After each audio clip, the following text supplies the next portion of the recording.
रात का अंधेरा छा गया था।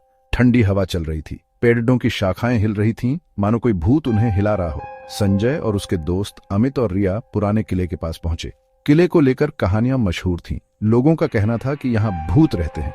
संजय को डर नहीं लगता था। वो अपने दोस्तों को दिखाना चाहता था कि भूतों जैसी कोई चीज नहीं होती। किले का दरवाजा टूटा हुआ था। अंदर अंधेरा था, सिर्फ चांदनी की हल्की रोशनी आ रही थी।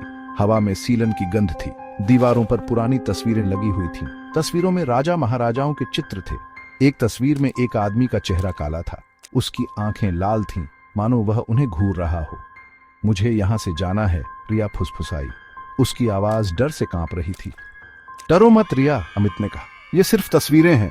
लेकिन अमित के भी हाथ पैर ठंडे हो रहे थे। उसे भी डर लग रहा था। वे लोग आगे बढ़े। गलियारे में अंधेरा था। उनकी आहट गूंज रही थी। अचानक उन्हें एक आवाज सुनाई दी। ऐसा लग रहा था जैसे कोई फुसफुसा रहा हो। तुमने वो सुना? रिया ने डरते हुए कहा। शायद चमगादड़ होंगे, संजय ने कहा, लेकिन उसे खुद पर यकीन नहीं हो रहा था। वे लोग उस कमरे में पहुंचे जहां से आवाज आ रही थी। कमरा खाली था। वहां सिर्फ धूल और मकड़ियों के जाले थे। देखा, मैंने कहा ना, यहां कुछ नहीं है, संजय ने कहा। लेकिन तभी एक और घटना घटी। कमरे का दरवाजा अचानक बंद हो गया। संजय ने उसे खोलने की कोशिश की, लेकिन वह नहीं खुला। कोई दरवाजा बंद कर रहा है, रिया चीखी। अब संजय भी डर गया था। उसे समझ नहीं आ रहा था कि क्या हो रहा है। तभी उसकी नजर उस तस्वीर पर पड़ी जिसमें काला चेहरा था। तस्वीर से एक धुंधला साया निकल रहा था। साया धीरे धीरे ब्याच रहा था, मानो उनके पास आ रहा हो। यह क्या है? अमित ने डर से कहा। साया और गहरा होता गया।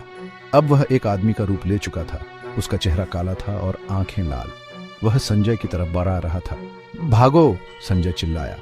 वे लोग जान बचाकर भागे। साया उनके पीछे पीछे आ रहा था। वे लोग उस कमरे से भागकर दूसरे कमरे में गए, लेकिन साया उनका पीछा नहीं छोड़ रहा था। अंत में वे लोग किले के दरवाजे तक पहुंच ही गए। संजय ने पूरी ताकत से दरवाजा धक्का दिया। दरवाजा खुला और वे लोग बाहर आ गए। वे लोग भागते रहे जब तक कि किला उनकी आंखों से ओझल नहीं हो गया। वे लोग सांस फूंक रहे थे। उनके चेहरे डर से पीले पड़े हुए थे। उस रात के बाद संजय और उसके दोस्त फिर कभी उस किले के पास नहीं गए।